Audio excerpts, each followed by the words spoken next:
Howdy! Welcome to another Nonsense Wars production. Today's model is an EMD MP15DC. This is a switcher, and this specific switcher is modeled after two switchers that run on our local commuter rail route. Silicon Valley, California is not particularly well known for public transit, but there is a public commuter rail line called Caltrain.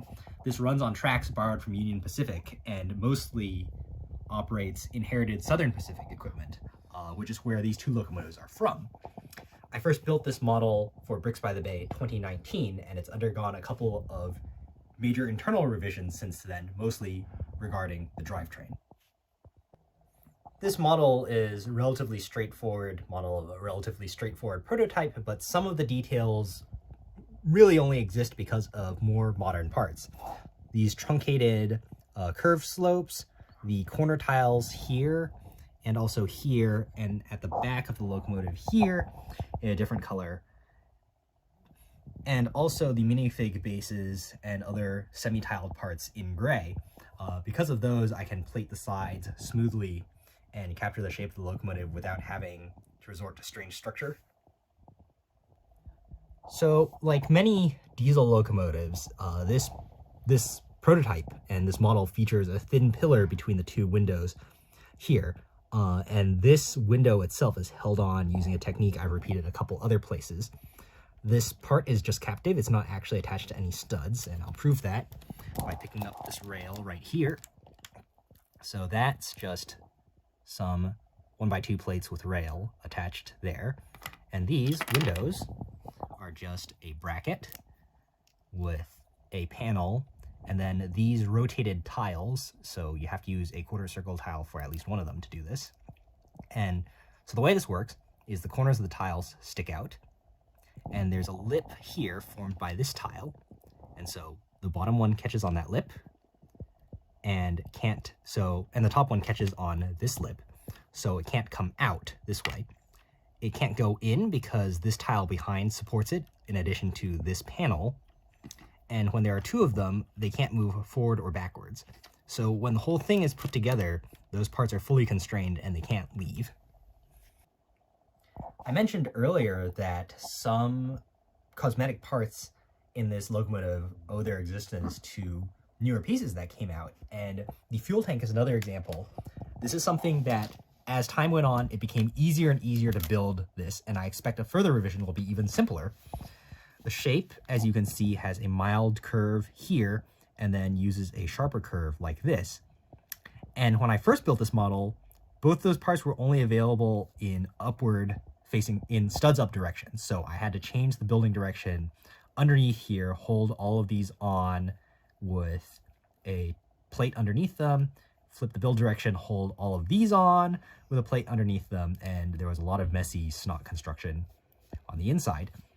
Now, this is just an inverted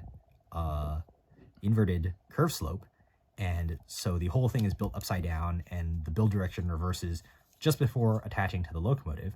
As you can see, there's room for a 2x4 brick in the middle. And now I've learned that this part also comes in an inverted direction. Not in black yet, mind you, but it does come in an inverted direction. So eventually it'll be possible to build this entire assembly studs up, and I won't need to tile the bottom anymore or change the build direction in the middle.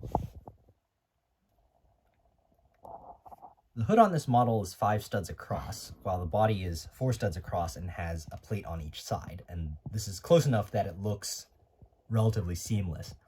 The hood is one single piece that lifts off, and this stud here is connected to the power button for the power functions underneath. So if I press this, it'll turn the battery box on, and you can check the status through this light here. Pressing it again turns it off. And this entire thing is held on with just a couple of jumper plates, like that. There are some concessions to the design here to make everything fit and to make this feature possible. Of course, there's a round 1x1 here to press the button, and this here uses the cutaway tile to dodge the power functions connector. If this were any other piece, it wouldn't hold both the battery box and the plate underneath here that grabs these two brackets. So it's important to use this piece specifically here.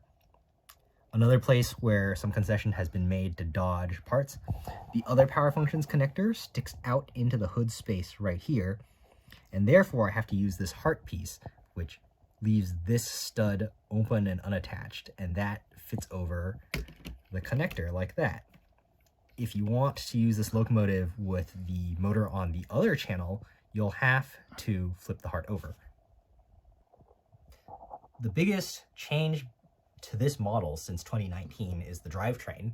I had previously used two late 90s mini motors, which are great because they're compact, but they're not readily available, and I wanted to make sure that more commonly available parts could be used to motorize this model. To do that, I switched to the Power Functions M motor here, and the concession I had to make is that only one truck is powered. It's still got a decent amount of pulling ability, so I'm okay with that. The M motor is kind of an awkward shape though, and so here you see I have a panel that wraps around it. This gives some support to this structure here that clips the battery box in place and keeps the entire locomotive from flexing like this. It's possible to put either a powered up M motor or powered up boost linear motor in this spot. They will fit, and they're pretty nice because they have studs on top. That's a design I've sketched out in CAD but haven't made instructions for yet. Drivetrain is pretty straightforward for this locomotive, all bevel gears. This double bevel mates with a bevel gear attached to the Power Functions M motor and then feeds through to a series of bevel gears that drives both axles in the truck, using this piece here so that it stays pinned on and I'm not relying on a stud connection. Aside from that, side frame's held on here, and this piece with the top half of the hinge is a rotation limiter. This is so that when I pick up the locomotive, the truck doesn't spin all the way around, and so it's easier to get the locomotive back onto the tracks after I've lifted it up. The truck is another example of where new parts help with the cosmetic design. This Blomberg truck, I built it a few times, and this one looks a little nicer than the old ones, mostly because I'm using a bunch of these teeny tiny brackets to wrap the wheels and the central suspension section. I also use new brackets here to hold the front in place. This skinny bracket was not available until recently. And all of these steps are held together with new versions of the 1x2 plate with clip. The old one, the clip is a different shape and won't accept a tile without eventually breaking, so it was important to use the newer version of the part when I built this. Finally, this 1x2 by 5 plates brick with studs on 3 sides and the top from the Mario line is really important for attaching both sets of stairs rigidly to the truck.